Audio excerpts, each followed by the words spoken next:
Hello, welcome to the Indie Review Show. Yeah. How's it Welcome. going, Josh? All right. How you doing? I'm good. I'm good. I'm excited about today. It'll be an interesting one. Me too. It's another one of a book I have not read, which I'm excited about. Usually, for those who are a little new to the show or anything like that, like half the game of the show, the gamifying of it is, like basically trying to coax the person, the co-host who hasn't read the book to read the book. So I think it'll be interesting to see how this turns out. Yeah, Yeah. yeah. I am a little curious about this one because I don't know if it's your style. So we'll see. We'll see at the end of it if I can convince you or not. Hmm. Okay, let's do our intro. I'm Cory Kerr, And I am Joshua Kemble. and this is the Indie Review Show. And this is the series where we review the best of indie comics and other media like movies, TV, cartoons, books, and did we mention comics? The idea is that we're pulling back the curtains on our inspirations. Josh and I have been professional illustrators, cartoonists, animators, graphic designers, and we've both taught at the college level. And we're getting into the stuff that inspires us. Yes. Real quick before we get started, you can check my stuff out at corykerr.com. It's CORYKERR.com. And if you want to see some of the animations and comics and illustrations and stuff that all these weird books that I bring up inspired me to make, then you can go to corykerr.com/online. And Josh, where can we find your stuff? I love it. So in general, you can find my stuff at joshuakemble.com, but you can also join the many people, not enough, but hopefully, hopefully soon to be many, who have read and enjoyed my autobiographical graphic novel called Two Stories, Book One, which is a confessional graphic memoir that grapples with questions of faith, mental illness, depravity, and ultimately redemption in a fallen world. It's right up the alley of people who are interested in independent comics and independent creators. So yeah. Yeah, that's awesome. And having read that book, I highly recommend it. Yeah, it's pretty good stuff. Are you all set? I am all set. All right, here we go. So what have you brought us today, Cory? So Oh, and I do want to preface this too. There may be times during this where I have to mute because I get massively bad allergies this season. So rather than have you guys hear that, know that there might be some moments of silence.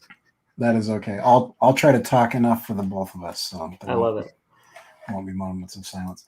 Okay, so yeah, today I'm presenting East of West. I actually liked this so much that I've purchased it twice. So I have it both in printed form, and Humble Bundle did a deal a little while ago where you can get like all 45 issues, and so I own digital copies of all 45 issues. So I'm going to present it today digitally, but real quick, I want to go through who made it. So Jonathan Hickman is the writer, and if you've read any Hickman stuff, this is pretty solid Hickman. It's kind of strange and out there, a little genre bending, a little meandering in there's almost no exposition. And Nick Dragotta is the artist, and he does a phenomenal job. I believe he's doing pencils and inks, and just, I mean, the character design and the emotion, the acting, the blocking, and the composition, just super top notch. Frank Martin brings the colors and is actually one of the few times when I would say that the color design is also part of the character design. And you'll kind of see what I mean by that. And then my favorite letterer, Russ Wooten, is on this one. He's the guy that I was mentioning before, where it was like, I'll do stuff, and then I was like, oh man, I really like this, and then I really like this, and then I also really like this, and I realized it was all the same letterer. Yeah. That's Russ Wooten. Love it. So anyway, so that's who's on this book. And one of the things that I love about the design of this book is that because it's indie, they leave space for things, and so they have these beautiful chapter breaks and very well designed things. But we start out. I believe this is somewhere in space. And real quick, let me. Oh, sorry. One quick question before we get heavy in.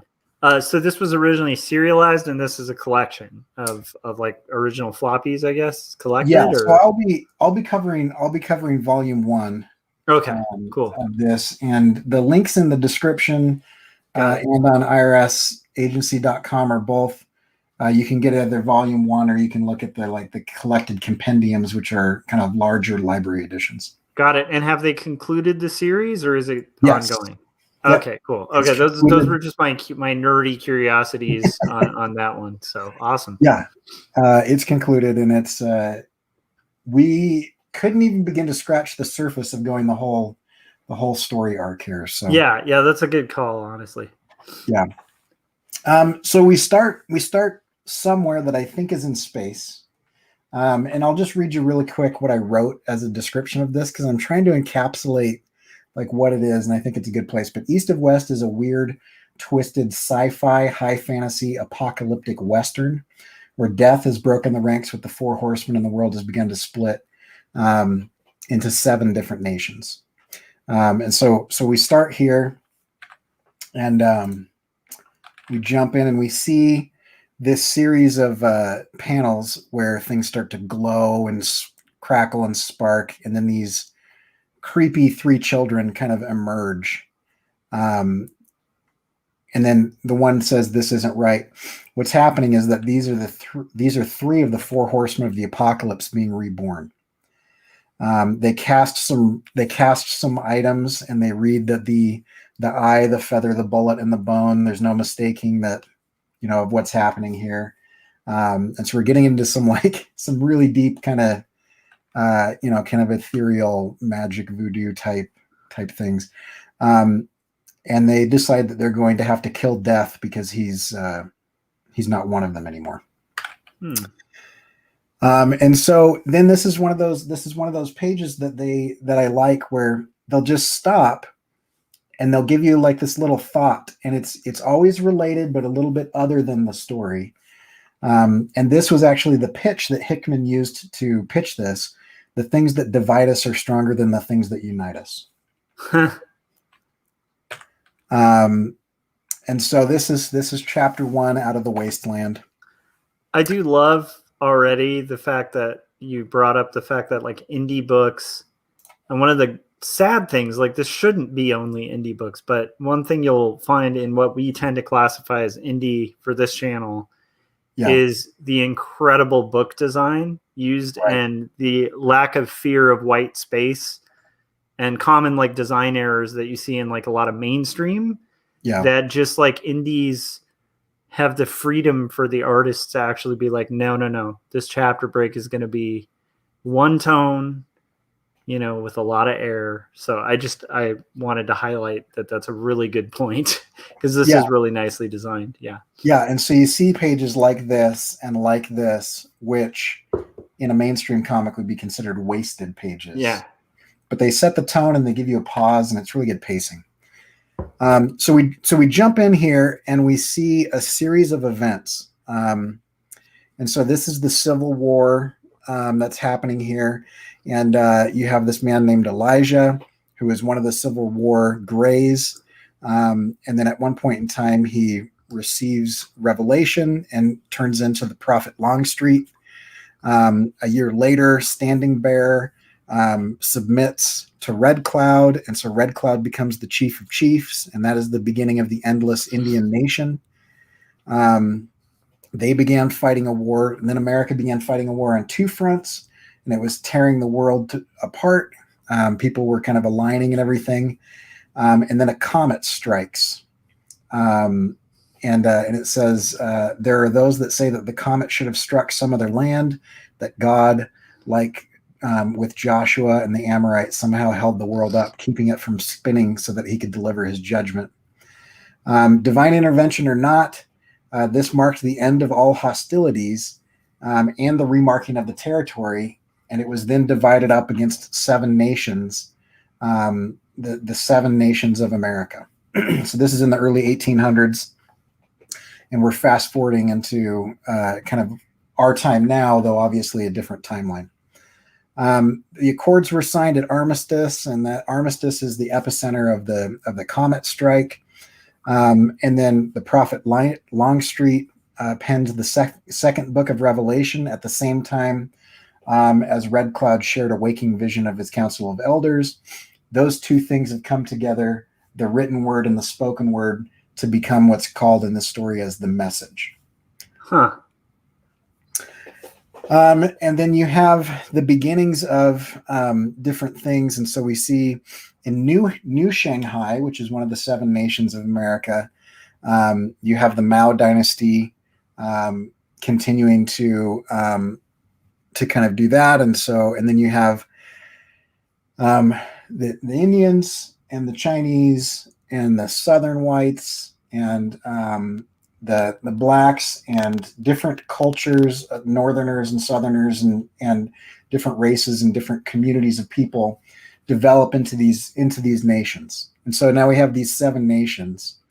And then we fast forward to modern time, and it's modern time because the blacks become black rather than desaturated browns and grays and reds.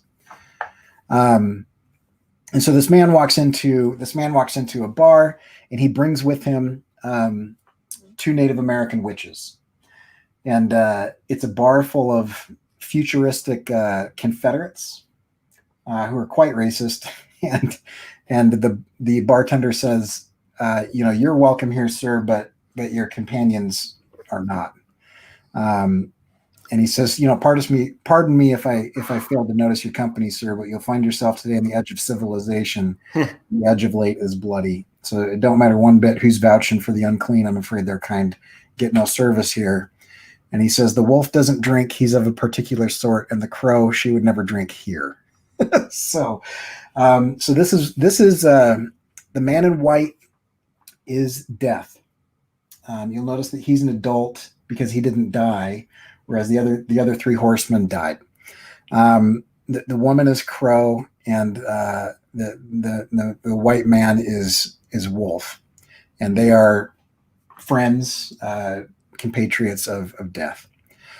And so he goes in, and the interesting thing about the framing of what's going on here is you start to see this bar fight happen, and we're seeing it from the perspective of the bartender, and until we kind of flip around. And once we flip around, we're seeing over the shoulder of death, and we just see the bartender's face as death is saying, "Oh, is there that's a mighty look of fear in your face. Is something going on?" Basically, it was a bad idea for the Confederates to mess with the companions of death, because they waste everybody in the bar. Then the bartender has a flashback. He is this one in the middle, in the upper right panel there. The bartender has a flashback of going toe to toe with death here, and this is the first kind of foreshadowing of something that's happened in the past that we'll learn more about. Then it pulls out, and you see the carnage, and you notice that this is the first part of really ethereal kind of weirdness that's going on. The bartender's eye is a character in this story, and occasionally speaks and jumps out of his skull and kind of has conversations with people and whatnot.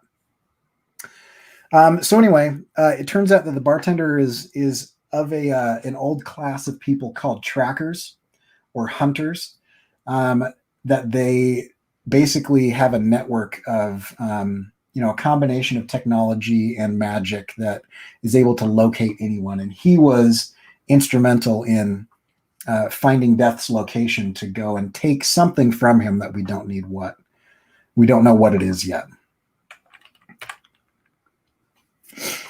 So then the bartender begs for his life. Death is saying, don't you buy an agent, buy his silence. Doesn't your kind have a code? Never give up a contract. And the bartender says, doesn't your kind have some experience with people bargaining for a few more breaths of life? And so he gives up the names of some people that we're not aware who they are yet to save his life. And Death says, you've crossed me once and lived. That's a mercy you won't find again. And there's the thing I love about the writing of this is that Death is much like a kind of a Terry Pratchett novel. Yeah.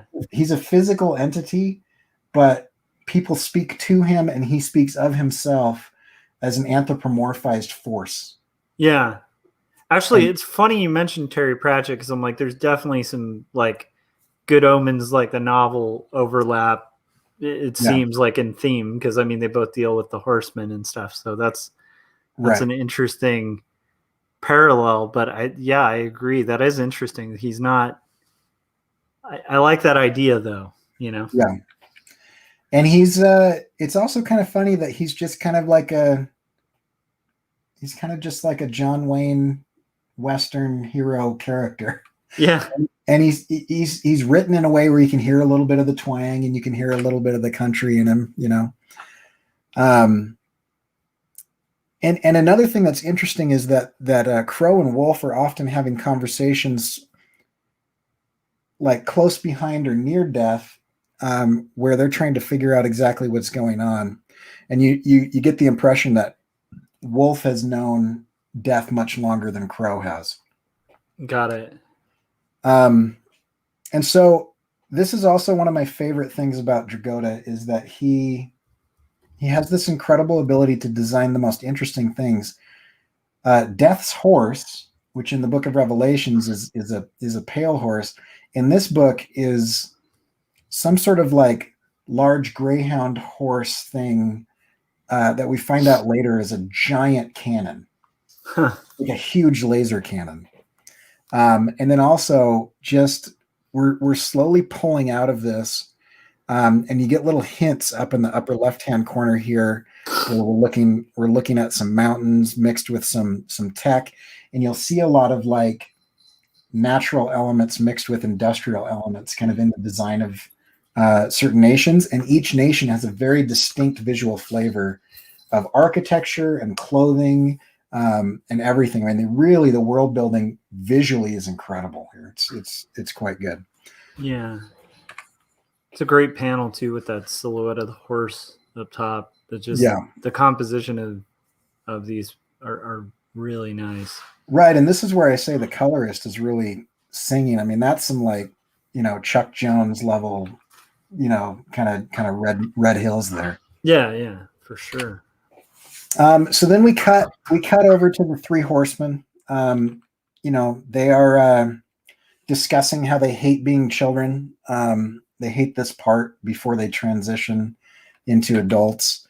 And one of them is like, I actually kind of like it because he finds it funny, when the look on people's faces when they get killed by a 6-year-old.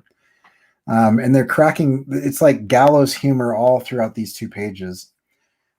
They find this guy. They ask him to tell a joke. He doesn't know what they're talking about. And so then they say, it's like this, knock, knock. Who's there? The Four Horsemen of the Apocalypse. And then he would say the Four Horsemen who, and then there's some funny bit at the end. Got it? Jokes, like that. So then he says, but there's only 3 of them, and they stomp him to death, and the camera pulls out to reveal kind of this Triforce looking thing that they made out of thousands of bodies that they just killed. Then we cut to the White Tower, where you have the President of the United States of America coming in contact with Death, who he doesn't recognize yet. And the President is kind of coming back and forth. Death is making kind of snide comments about power and how it's funny. And, he says things like, there are no doors I can't walk through anytime I please, and no place I can't reach, and no man I can't meet. That type of thing. And then he recognizes who he is and runs and is murdered.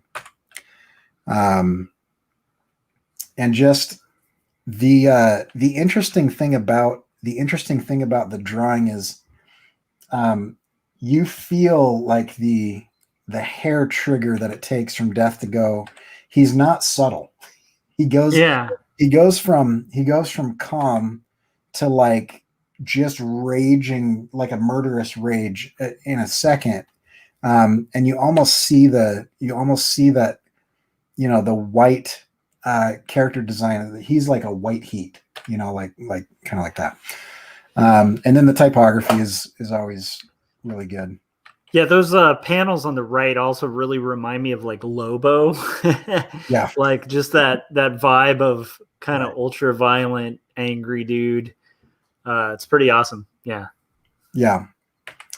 And then the calm kind of walk away. And again, lots of white space in between things. 12 hours ago, the president was murdered, and the world now awaits word of the new one. Eyes are on the White Tower. We didn't give a warning on this. I probably should have given a warning.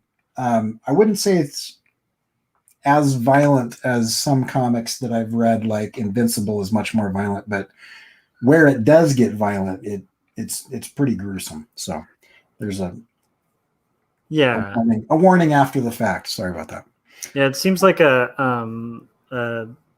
definitely a little tamer than the Lady Killer, but it's like, it's definitely like heads toward that ballpark sometimes. Right. And you'll see that they cut away from stuff. Yeah. You don't see, things are implied. There's blood in the panels or blood in the gutters rather than in the panels. So then the three horsemen of the apocalypse show up, and they murder everyone in the succession to become president until they find a true believer who quotes the message to them. And so she's seventh in line, formerly Secretary of the Interior, and she becomes the president.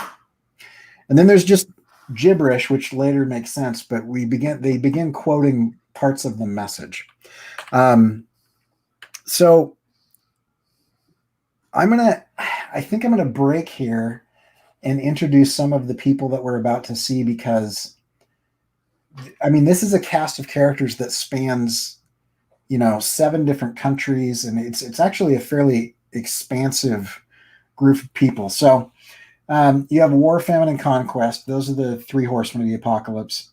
You have Ezra Orion. There's a group of people that we'll meet in a moment called the Chosen, and they're basically one representative of each nation that have committed to bringing about the apocalypse. And Ezra Orion is the premier of Armistice, meaning he's the one that rules over the area where the comet hit. You have Madame President Antonia LaVey, who we just met, who became the president of the United States after the president was killed. John Freeman I is the crown prince of the Kingdom of New Orleans, and his father, John Freeman, his father, King John Freeman, is the king. Chevio, also chosen. He's a shaman who's been an outcast from the Endless Nation. Hugh, I don't know how to pronounce that, is the daughter of Mao V, and the sister to Zaylin, who we'll meet Zaylin in a minute. And then Balloon is a character we won't meet in this volume, but Balloon is one of my favorite characters. It's a sentient AI sphere that floats around and messes with people. Then you have Death, Crow, and Wolf, who we've met. Governor Bell Solomon, who is the governor of the Republic of Texas, is probably one of my favorite characters. If you've ever met or spoken to a really proud Texan, but like subtly proud, but like deeply ingrained, Bell Solomon's dialogue is just phenomenal. He, like, at one point in time is talking to the new president of the United States, and he says, "You might be the leader of the free world, but what you need to understand is that I am Bell Solomon." Like, it's just really, really good. Then we have Mao Zaylin, who is the sister of Hugh, Death's wife, and the daughter of Mao V. And then there's a couple of ancillary characters. So there's some characters. We have some conversation that's kind of going on. You can see that people are traveling to Armistice. The Chosen arrive in Armistice. They have a discussion. They're meeting the new member, who is the president of the United States, who is seventh in line, and the other 6 were killed. And we meet each person. So you have Ezra Orion in this first panel, Hugh, the House of Mao, Chevio, and then you have Andrew Archibald Chamberlain, Chief of Staff at the Black Towers, and he's also just a hilarious character because he's from the Southern Nation. Yeah, he definitely looks like a Colonel Sanders type character design there too. And I mean, he's the consummate plantation owning gentleman of the South. At times referred to as a devil with a silver tongue, and he talks his way out of everything, and is constantly playing, both sides of things and things like that. John Freeman of the Free Kingdom of New Orleans, and then Bell Solomon, who introduces himself as "I am Bell Solomon, skeptic, and also governor of the Republic of Texas." They have some interchange. There's some kind of ordeals and seances and whatnot. And Chamberlain kind of takes off. He says, anyway, Hugh says, "Losing your stomach for slaughter, Chamberlain." And he said, "I've had blood on my hands from before you were born, girl. It was just a suggestion before I leave. Take it or leave it, however you like." So he takes off. We go to the Black Towers and we see the interaction. And I love the character designs here of the guards and everything. What you'll see is we meet people in each of these nations that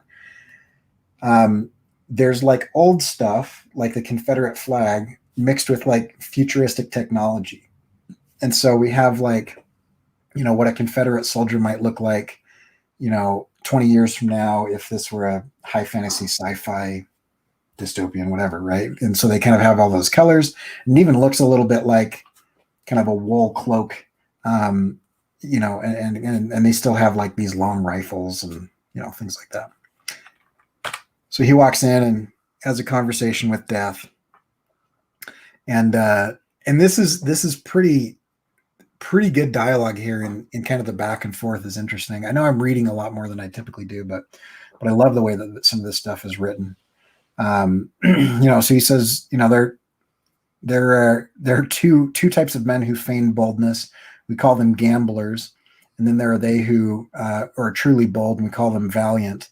And while I am neither, I understand only one thing, and I speak only one language, and that, son, is leverage.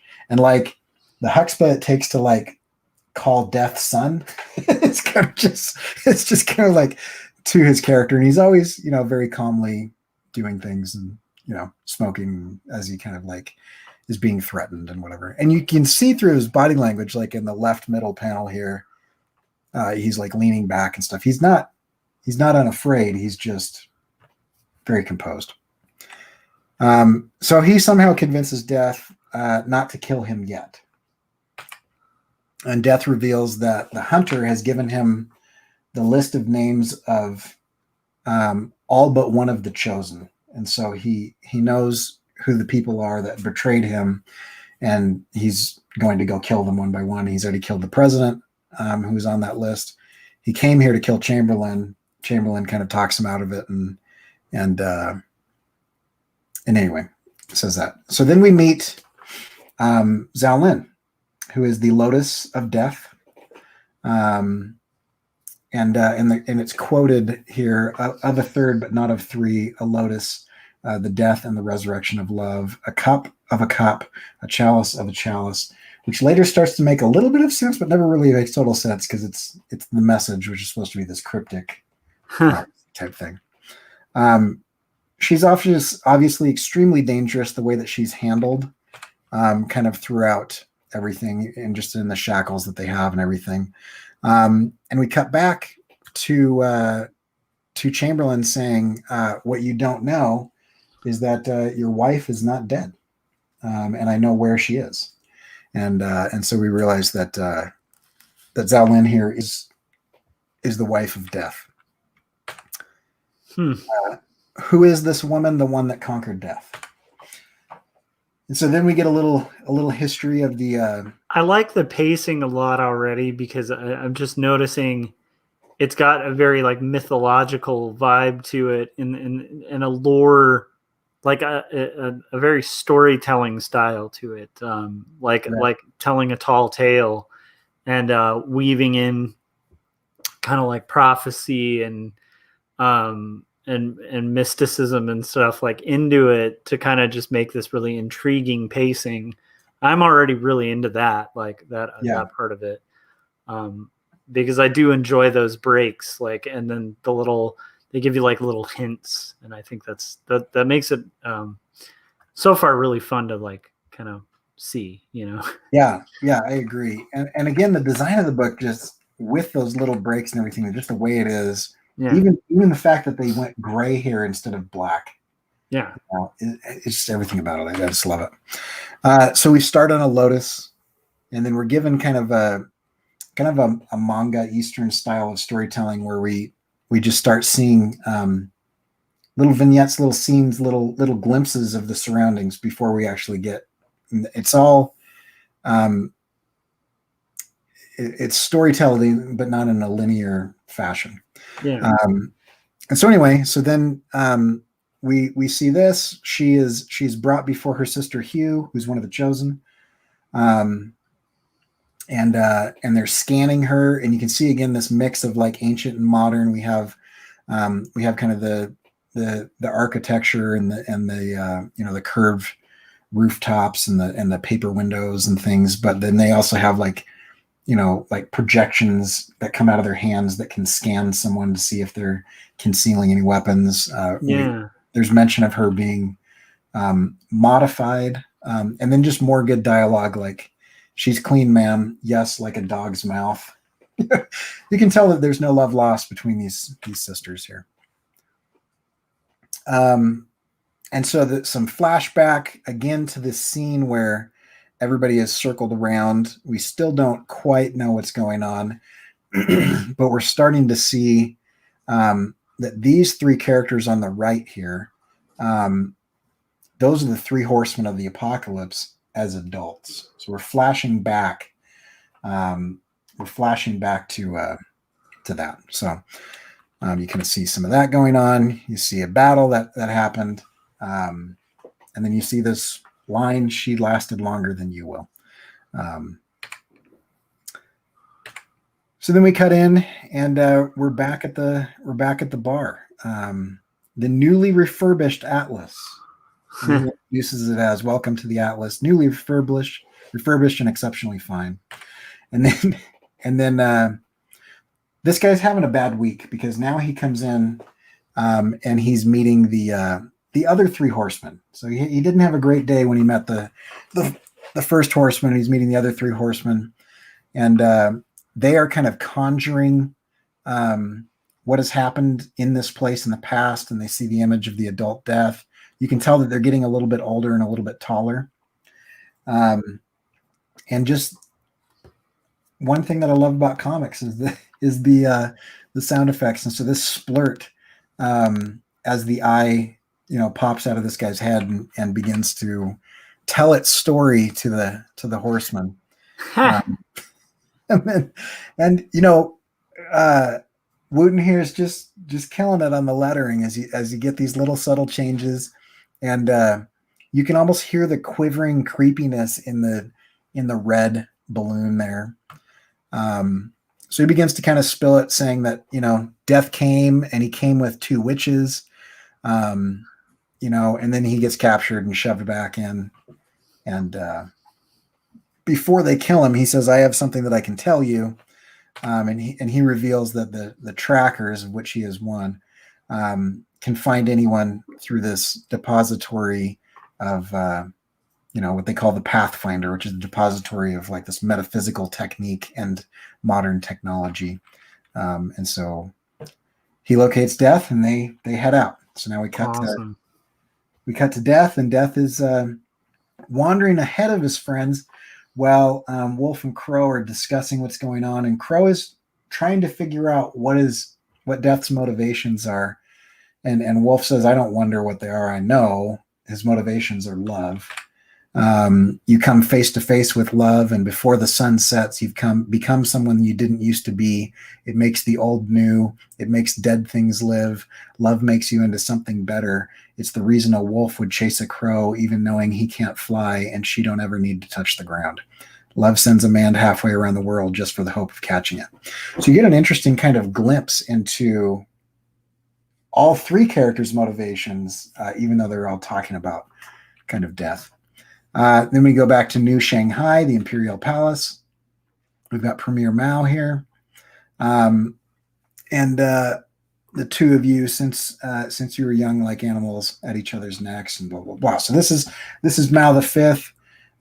They go through. He's not happy with his daughter, basically because he's saying death is coming.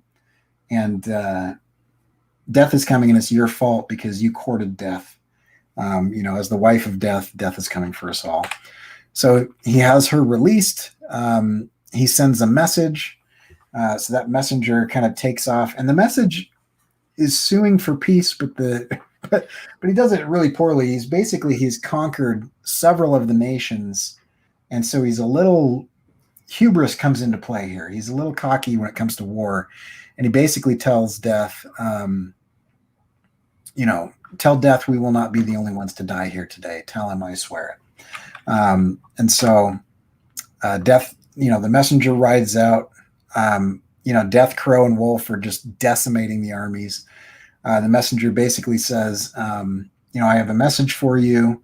Nothing that you've met out here. These are the scraps. These are the people that we throw out, to the wolves, as it were. What we've got inside the wall is beyond anything you guys have ever met. And he mentions Mao's dragons and the Great States Widowmakers, which are two different types of warriors of this thing, and they're raised differently. And you get a little insight into that this entire thing, and everything that Mao says is based on violence, and that's how he's kind of conquered so far. And anyway, death is not he says each child appointed at conception, selected for service, they are born to serve, they are bred to die. And death interrupts and says, good, because that's what happens next, me. And so he says, the Great Wall is coming down and my judgment will follow shortly. So we cut back to the wall in New Shanghai. And Mao's asking his daughter if it was worth it. And she says yes. And then this little aside fits really well. It's almost like a thought that she's having. When I was a child, you taught me to regret was for the weak. How can you expect me to feel such a thing now? I also want to comment on that color hold technique. I've actually used that technique in Jacob's Apartment, the first graphic novel I made that I still haven't published yet. But whenever there were sequences that were dream sequences or flashback sequences, I would do a color hold on the line. And I think that's a really effective technique that's being used a lot on this. And it's really cool to see it in action. Done way better than when I was doing it. But I do love that. And I think that is taking advantage of one of those great things in the comic book medium, where that's something you can really subtly do in a comic to kind of show a signifier of time passing or a flashback and kind of maintain continuity. I think it's really cool. Yeah, I agree. And it's, the nice thing about the way that they're doing this is that at no point in time does somebody have to say, meanwhile, or 2 years ago, you just know, oh, this is a flashback, right? Yeah. I mean, and it's subtle indications where it's like, your mind is just like, why doesn't that panel have a line around it? Like, why is the line not black? Oh, okay. It's, right. It's not that anyone reading it would take that much time to process that. But what's neat is like, that's what the artist and the colorist worked out so that it just reads like clockwork. It doesn't take a lot of brain power to process, Yeah. So then I'm going to kind of fast forward through a lot of this. I'm just going to take about maybe 3 or 4 more minutes. So I don't need to tell every panel of the story, and we're not going to cover all 45 issues anyway. So, this this was one of the most satisfying reads that I had, was finally seeing what this horse did. You see in battle, you're wondering, because you see Crow, who can turn into a murder of crows, like a large flock of crows, and you see Wolf, who can turn into a big pack of wolves, and you see Death, who's just blowing people away. But you wonder how they're going to literally take on tens of thousands of soldiers until you see what this horse does. Yeah. And it just destroys just a chasm. And it's just incredible. So he rears up, and another great sound effect. You get Thoom there, and then there's just this trench that has been dug out. Frank is saying the 45 issues are for the after party. I wouldn't mind going through more of this in the after party. And so anyway, so there's more battle. You see how Crow she kind of does like a backflip and then starts to turn into a bunch of crows, which I imagine would be very hard to shoot at. Wolf turns into a pack of wolves. And then you see things start to crash and start to fall apart. And I mean, just the color here is incredible. The action here is incredible. And you notice that the line work starts to blur with the motion. And one of my favorite things here is that after this horse is spent, it begins to like drool lava almost. Like it's got this, you can tell it's hot. So anyway, it continues really cool. Good. You see Zalin and Hugh fight. Hugh thinks that because Zalin is unarmed that she'll easily be beaten because she's got a sword, and that turns out to not be the case, because earlier in their childhood, Hugh took her hands and they were replaced and augmented with metal hands now, so she's much stronger. She then kills her father and becomes Mao the Sixth. So Chamberlain there is seeing all that and kind of discussing what's going on. He's visited by the Three Horsemen. So you're starting to get this pattern of they're chasing him. And so you really see where he goes, they're following his trail. And so they start to talk to everybody that he's talking to. And it's interesting to see how each of these characters is either killed or talks their way out of being killed from these two groups of people that have diametrically opposed opinions. And so, if you don't get killed by Death and Wolf and Crow, you also have to figure out how not to get killed by, famine and pestilence and war. So it's just interesting. The aftermath of war, everybody bows down. And this is kind of sets the tone. And I think I'll probably end here, maybe just flip through a bunch of pages, but it's interesting to see Chamberlain here. They're threatening him, and he's the first person that hasn't been scared by them. And he says, I'll just read this whole page because it'll kind of wrap everything up. Well, as long as we're being honest with one another, I cannot help but notice he is on the other side of the world while the three of you are here. Proper roles, as you say. It seems you have become what you appear to be, a bunch of wet-legged children. Might I humbly suggest concerning yourselves with doing your job and worrying less about mine? You dare? Oh, I indeed do. What is there to fear here? You? Boy, I have known war all my life. And conquest? I am a conquistador. Famine? Well, lean times are for the peasants, aren't they? And I do not look like a man whose wants have surpassed his needs. All I fear is one thing, and that is the same thing you do, death. The difference is that I understand him, while you still can't comprehend why the four are now three, and the apocalypse eludes your grasp. For years you have wondered, how did everything go so wrong? Well, the answer is right there on the other side of the world in New Shanghai. She happened, and who is she? She is the rightful heir to the house of Mao. She is a nation. She is Zalin, and you should fear her as much as you fear him, for she is the woman who had conquered death. Huh. So just really good writing, good visuals.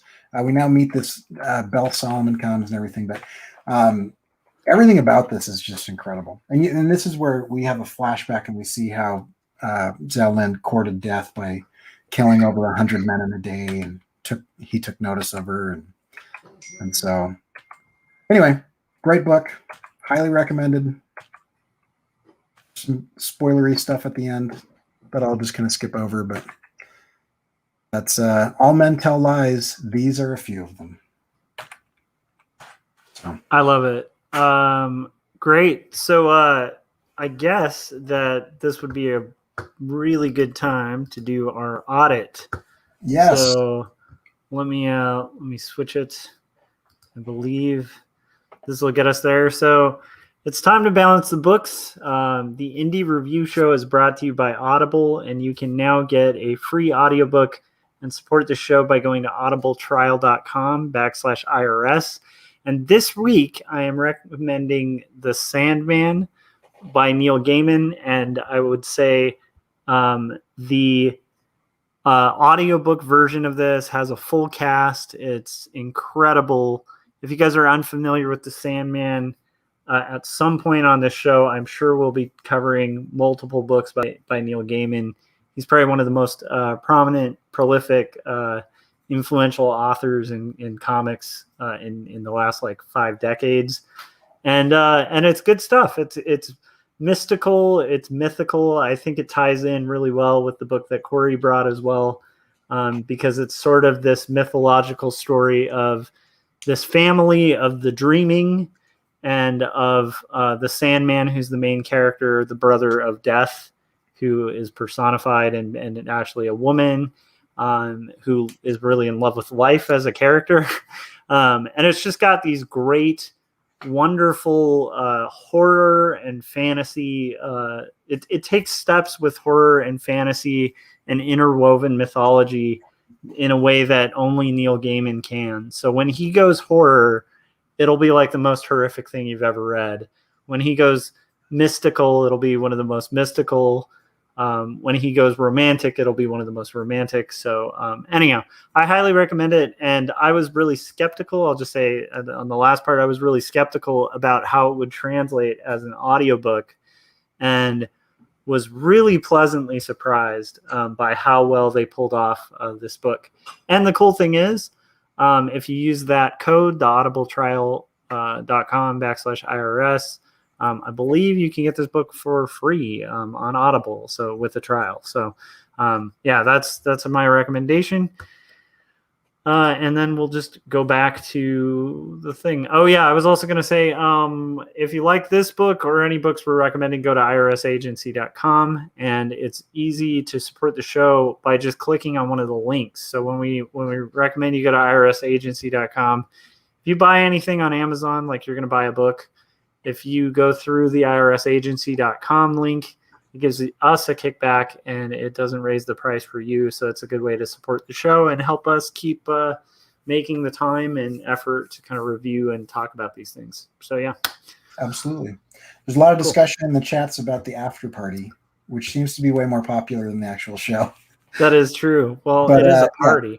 The after party is a new thing that we're kind of experimenting with. And so it does happen on Josh's channel or my channel. We'll kind of just announce it at the end which one we're doing. Mm-hmm. And I'd imagine, since usually we do the person whose channel is the person who reviewed the book, so it likely will be on Cory's channel this week. Yeah. Just nice. So Josh, have I convinced you? I am intrigued. I have to say, it sounds like a lot of fun, and I do like.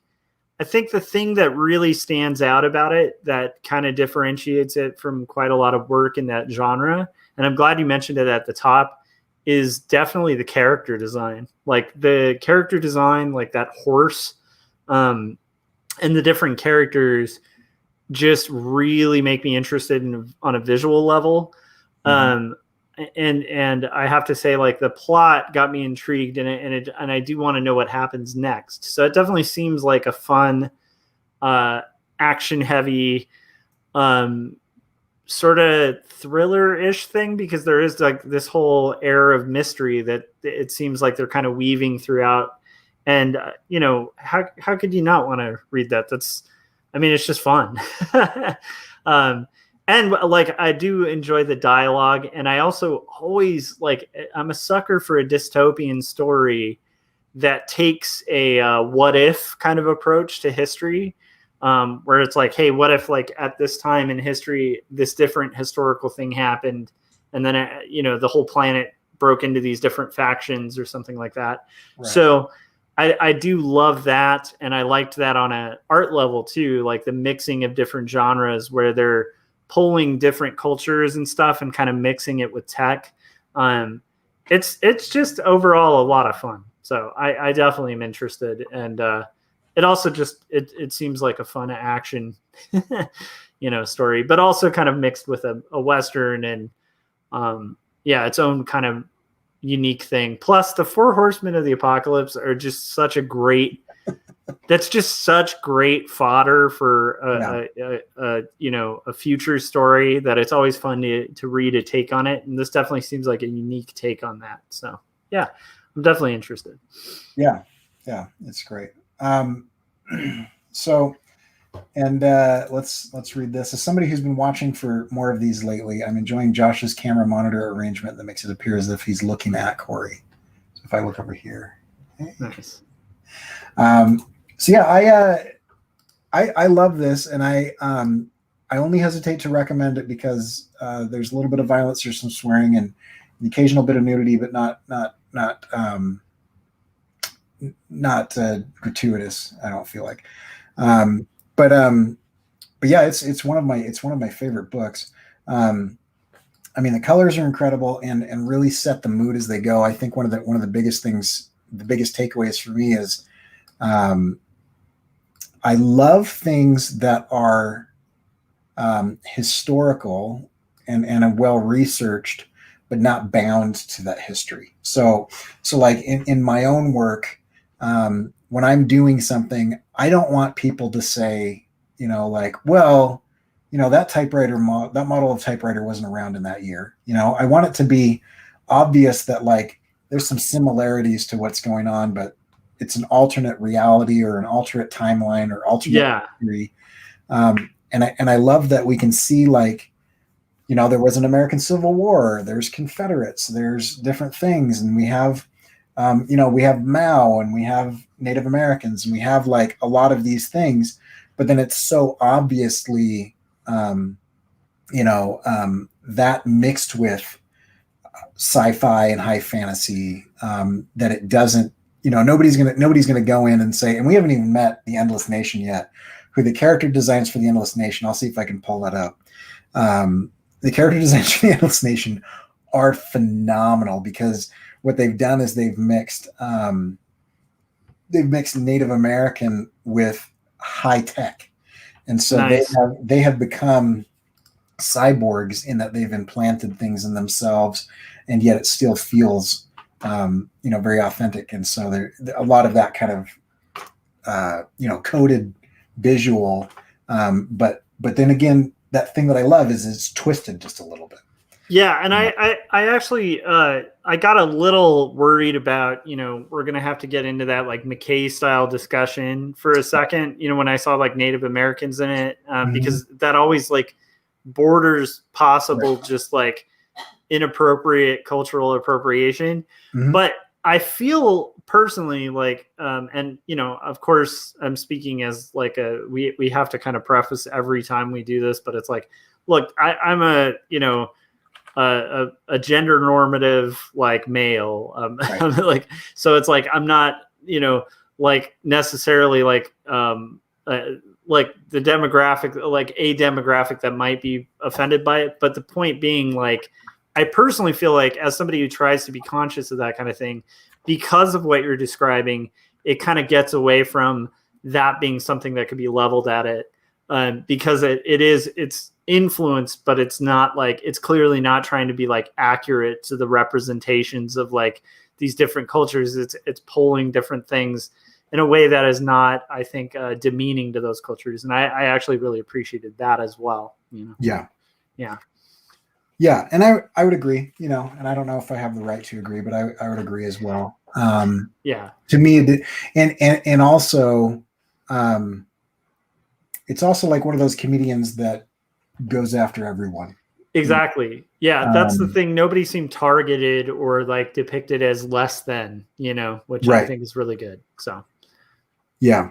And so and then so in volume 2 you start getting into really creepy looking like creatures and stuff. oh, I love it. Anyway, but yeah, so it continues to get better and better and better throughout the series, I feel like. And it's so good. And we haven't even met like some of the main characters yet because they come in, and that's there is some criticisms of this book, and I disagree with them heavily, but the criticisms are that like it's like intentionally like black box, where it's like they're being intentionally vague, and they're obfuscating, to try to like make it seem deeper than it is. But to me it doesn't read like that. To me it reads very very clean, and I don't actually want a situation where somebody just spells it out, and like Yeah. the narrator steps aside and says, okay, now let me tell you the history of this people and blah blah blah blah blah blah blah. And like I would rather get hints and tidbits that allow my imagination to run. Yeah, I mean, I do think like the comparison to Sandman was pretty appropriate in the sense of like Neil Gaiman does that too throughout the entire series of the Sandman, where it's like woven with a lot of mystery. There's some through threads that are not necessarily answered. But what's great is like when it starts coming to conclusions of stories, it still ties off the threads, but leaves a little bit of the mystery. And I think that's actually like a skill to do that and not end up like the ending of Lost, Right. So I'm excited. I have to say I also am a sucker for that style of writing because the little like I love the hints. Like that was probably the thing that got me most interested in this book when you were going through it was those little chapter breaks with like, oh, here's a little piece of the message or whatever it's called. It's like that to me is like, okay, see, now I want to know what the message is. Like it is effective. It's really good. And I also like instantly, like that's just such a great place to conclude the review too, because I'm like, I want to pick it up just to know like, okay, how did she court death? Like instantly it's very good at that structure. And I think that like, there's nothing like people would be overly critical to just critique that element of storytelling, where it's like, just because you want to turn the page doesn't make it bad. Yeah. I would agree. I want to show just this one character design because we didn't get to it real quick, and then we'll kind of wrap. But this is the first shot that you get of the leaders of the Endless Nation. Oh, sweet. They're so rad. And they have their personal computers, or what we might consider their phones, are these spheres, these orbs that follow them around and communicate with their headsets. And anyway, it's just so good. There's so much of it that's so good. I love it. But yeah, so that's my recommendation for the week. And if you are looking for a story that concludes, but also that you can dive into and take a while to get through because it's quite long, this is a good one. But it's not one of those comics that goes on forever and never ends. When people die, they're dead. It doesn't have a lot of the superhero tropes of like mainstream comics. So there are stakes. The one failing is it's super interesting and I love it. It is a little bit hard to care about any of the characters because they're kind of all despicable. So it's a little bit difficult to like. It doesn't have stakes in the way where you're like, well, I hope that they don't kill so and so or whatever, except for the Beast of the Apocalypse is this little kid who is the son of Death and Zelen. And he's pretty cute. And his friend Balloon is the floating AI. Yeah, it strikes me as like Western in that style though, in the storytelling.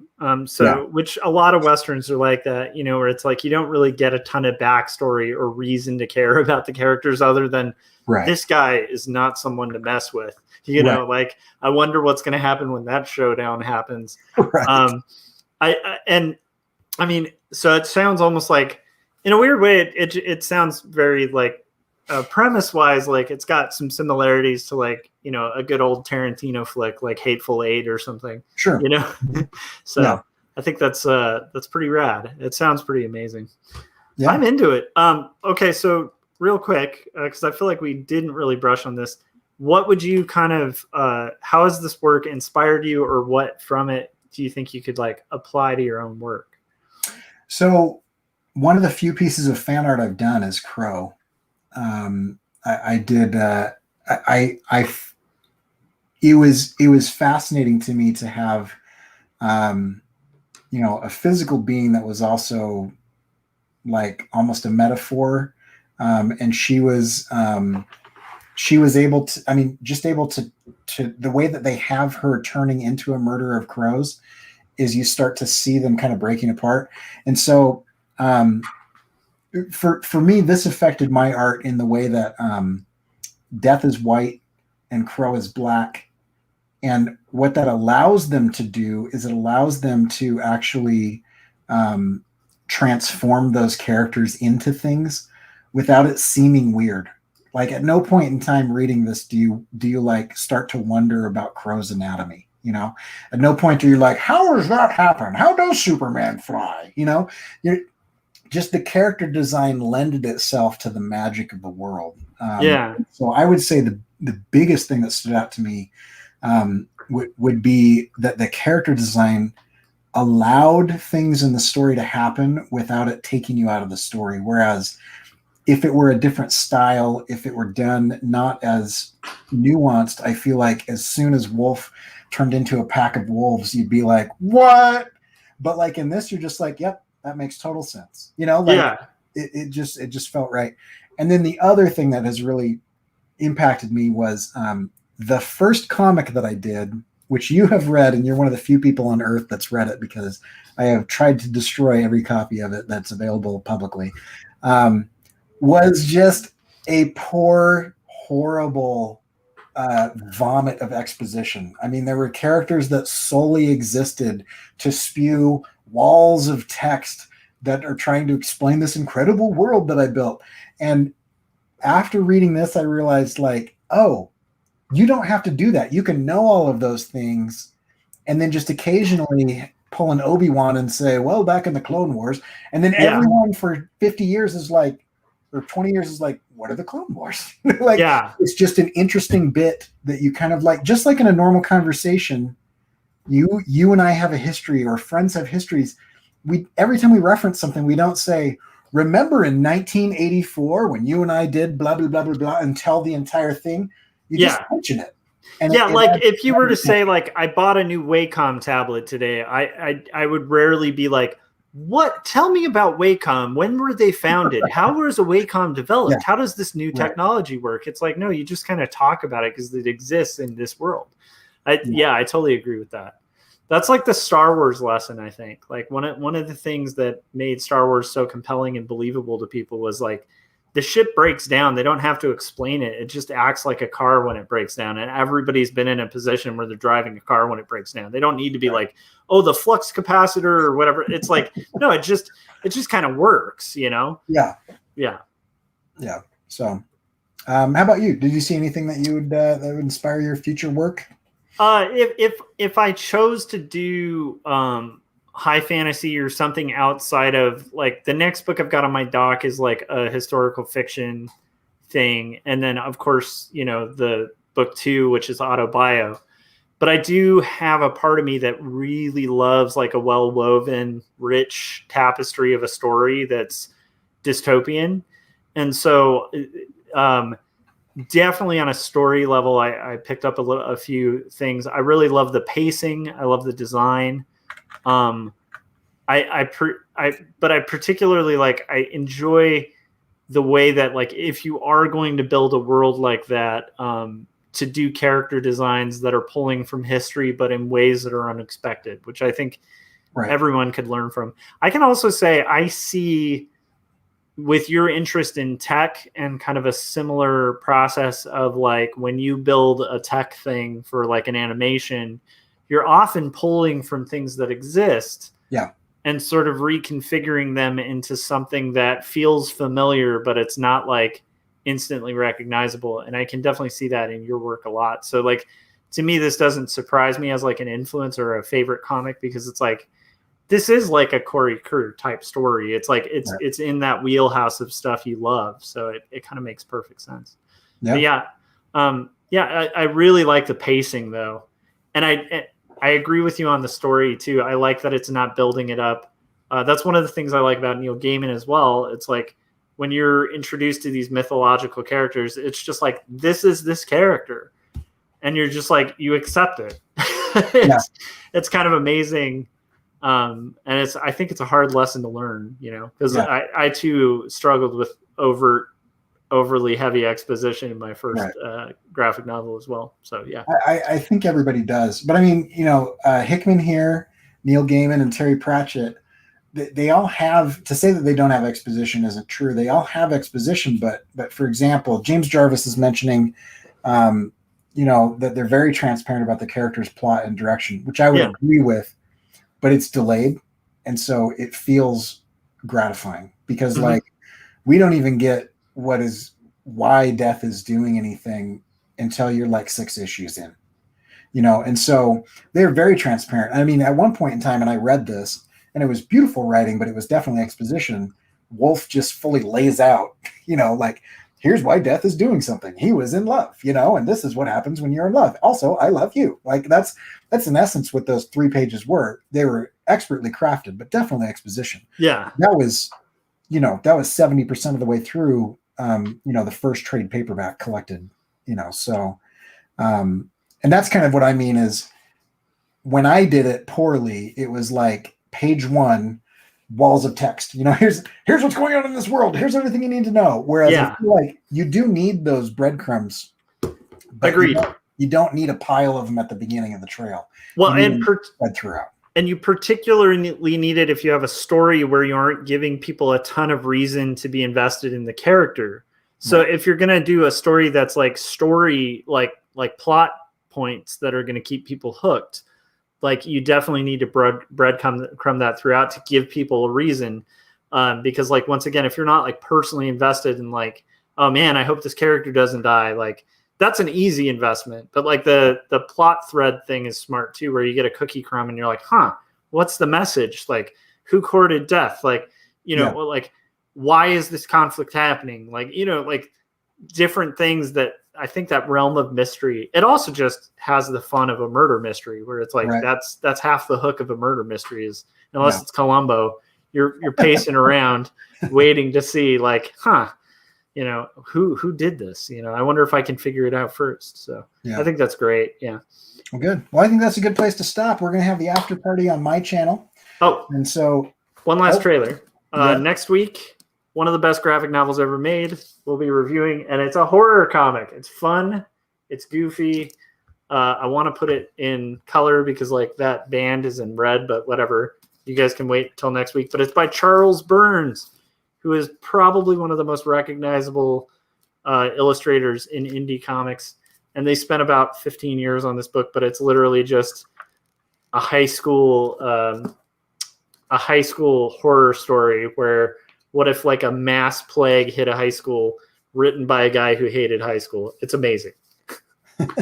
So we'll get into it, but it should be fun. And it's actually like the first book I've had to go. I'm not super nervous about going through because it's mostly visual and it's mostly horror. And the plot is just kind of, the art is wonderful. So I think it'll be a good introduction, but yeah, stay with us for next week's as well. So having never read it, I can tell you that cover is so iconic that I know I've seen it everywhere hundreds of times. Yes. It sticks with you. So I'm really excited to kind of see it. And I will also say, like, part of why this cover is good is Charles Burns. The other part is the secret behind half of the good book covers out there. This is a Chip Kidd design. So that makes sense. That makes sense. Any like 9 times out of 10, if it's a good book cover, it's Chip Kidd. If it stands out to you on the shelf, it's Chip Kid. Great. So if you want to buy this book or any other books that we've done, and if you haven't seen our other episodes, go back and watch them. They're all here. All of those things can be found at irsagency.com. It has nothing to do with the Internal Revenue Service and has everything to do with the Indie Review Show. And so you can go to the irsagency.com and we will have past episodes there, as well as what we're doing in the future, as well as links to each one of those things. And if you buy anything through those links, it gives us a little kickback so that we can keep the lights on, but then it doesn't actually cost you anything more.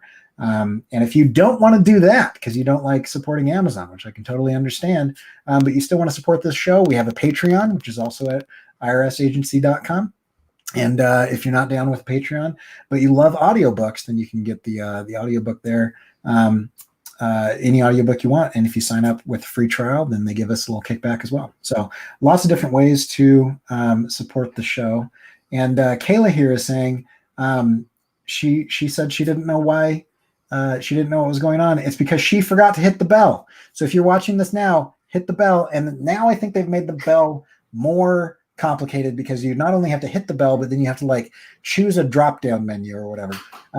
This channel that we're on right now only goes live Monday nights. So it's not like you're going to get spammed with a million different things. It's just once a week, 9 p.m. California time on Mondays.